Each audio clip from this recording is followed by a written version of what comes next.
Golf was never meant to be loud, but one man swung into the sport and turned tee times into headlines. 17 golf courses, a presidential seal, and enough controversy to fill a dozen clubhouses. You clicked this video for a reason, because you've heard the rumors about backroom deals, cheated scorecards, and classified documents next to the 18th hole. This is the story of how Donald Trump, real estate mogul turned commander-in-chief, changed golf forever. Not with his swing, but with power, ego, and politics. The golfer-in-chief? Trump says golf teaches you how to behave. He also once claimed he wouldn't have time to play it if elected president. That promise lasted about as long as a cold Diet Coke at Mar-A-Lago. From 2017 to 2021 alone, he visited golf properties 328 times. Mar-A-Lago, 145 times. His DC hotel, 33 times. That's not a guy sneaking out for the back nine. That's a guy building an empire, one tee time at a time. You'd think that owning 17 golf courses would keep him busy. Nope. He played over 260 rounds during his first term, roughly once every 5.5 days. Obama, about 1 round every 13. And here's where it starts to get interesting. He didn't just play golf, he made it part of the presidency. He hosted world leaders on the green, like Shinzo Abe, like Yoon Suk Yeol. He even made South Korea's president pick the game back up, because apparently diplomacy starts with the tee shot. Golf wasn't just a hobby, it was a stage, a way to show who's in and who's out. You want to talk policy? Better bring your clubs. The Mar-A-Lago Factor. Mar-A-Lago isn't a golf course, but it might be the most powerful country club in America. Located in Palm Beach, Florida, the estate was originally built by serial heiress Marjorie Merriweather Post.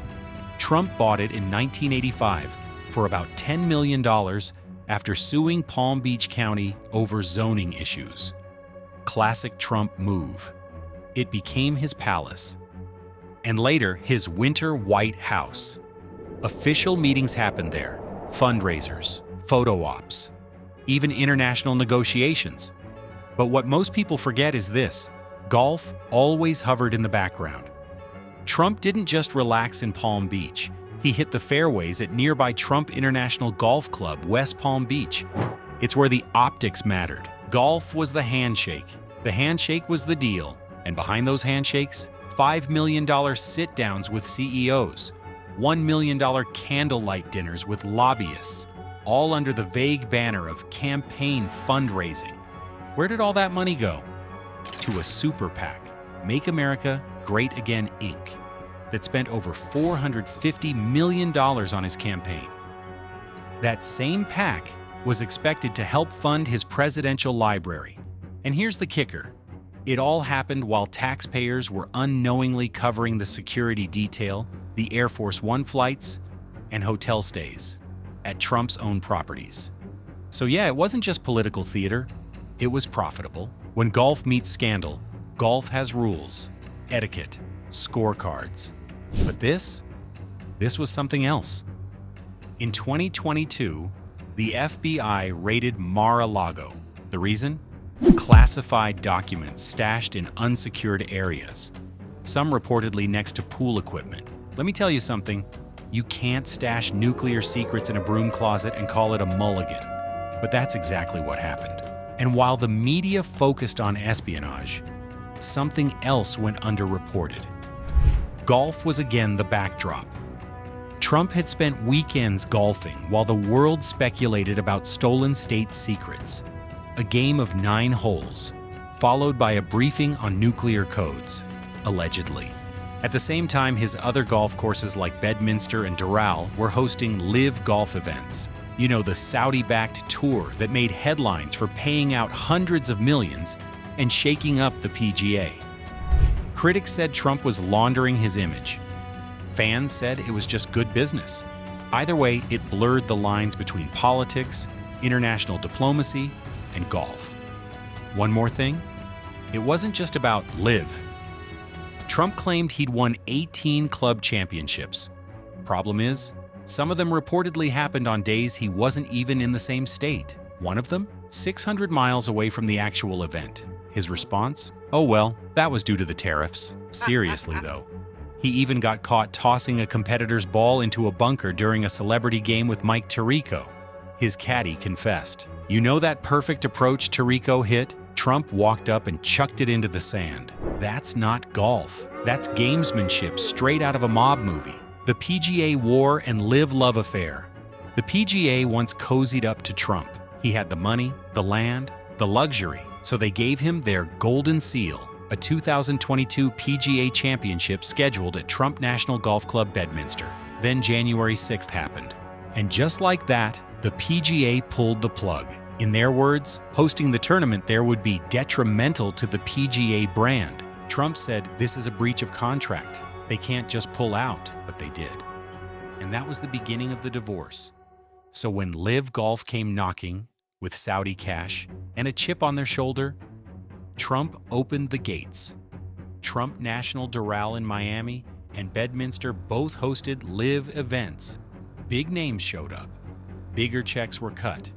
And Trump walked the fairways like a conquering king. To him, it wasn't just about the sport. It was revenge. The PGA turned its back. LIV offered a new stage. And let's be honest, Trump has never been one to say no to a camera and a controversy. A Clubhouse Divided. The golf world is split. You've got the purists, loyal to the PGA, loyal to rules, loyal to tradition. Then you've got the disruptors, fans of LIV, fans of big personalities, fans of making golf feel like F1. Where does Trump land? Smack dab in the middle. Some golfers praise him. Jack Nicklaus once said, Trump loves golf more than money. Others, like Rick Riley, wrote entire books questioning whether Trump ever even follows the rules. Riley's book, Commander-in-Chief, claims Trump kicks balls out of the rough, takes mulligans like tic-tacs, and once won a club championship he didn't even play in. How'd he pull that off? He told the club pro he was the real champion based on a better score he shot earlier that week. Yes, really? This is a guy who declared himself the best golfer of any president, including Eisenhower, while his own caddy quietly told reporters he cheats at every turn. But here's the twist. Golf fans still show up. Because love him or hate him, Trump brings attention. And in a sport fighting to stay relevant, that matters. Follow the money. Golf is expensive. Trump made it profitable, at least for himself. The numbers are wild. During his first term, Trump visited his own properties 547 times. That includes 145 stops at Mar-A-Lago, 328 visits to golf courses, and 33 stays at his D.C. hotel. The Secret Service? They were billed as much as $1,100 per night for rooms at Trump's hotels. That's 300% above the government limit. And it wasn't just domestic. Foreign governments and lobbyists paid up too.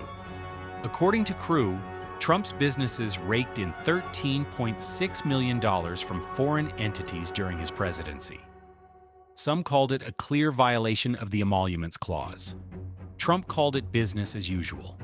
Even when asked to put his assets in a blind trust, as every modern president before him did, he refused.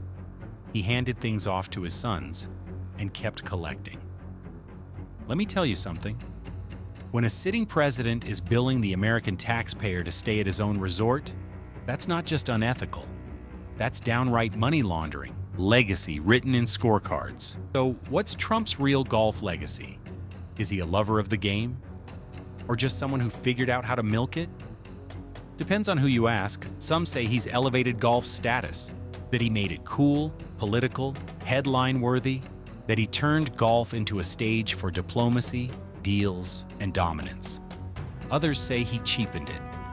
He broke the rules, bent the ethics, and turned the sport into an ego parade.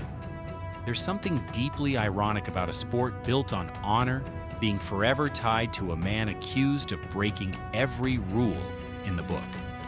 Even the USGA wouldn't confirm his 2.8 handicap, something Trump proudly touts. Why? because there's no official record of him entering enough legitimate tournaments. But there are photos of him driving onto greens in a cart, something every caddy in America will tell you is a giant no-no. A sport forever changed. Here's the part no one really talks about. Trump made golf louder, but he also made it more visible. He showed that the game could be part of something bigger, whether people liked it or not. More Americans talk about golf now than in decades. That's not because of the Masters. It's because of the man on the back nine of Mar-A-Lago, holding a Big Mac in one hand and a driver in the other. Purists are furious. Casual fans, kinda intrigued. Is it good for the game? It depends on what you think the game should be. Should it stay private, quiet, traditional, or evolve into something louder, bolder, messier? Trump didn't just force that question, he made sure we couldn't ignore it. Is he good for golf? Let's ask the big question. Is Donald Trump good for golf? Well, he made the sport more visible. More headlines, more clicks, more debates. He brought energy to a game often called boring. And whether you think that's good or bad, it happened. Golf's traditional gatekeepers, like Augusta or Pinehurst, still treat the sport like a sanctuary. But now we've got LIV Tour showdowns, YouTube rounds with presidents, and political fundraisers disguised as back nine strolls. Golf isn't just about birdies anymore. It's about branding. Trump, polarizing as he is, has built an empire around golf branding like few others. You can't tell this era's story without him. But the sport? The sport's still trying to figure out whether he's a champion or just a really loud caddy who refused to leave the course. Love him or hate him, no one commands attention quite like he does.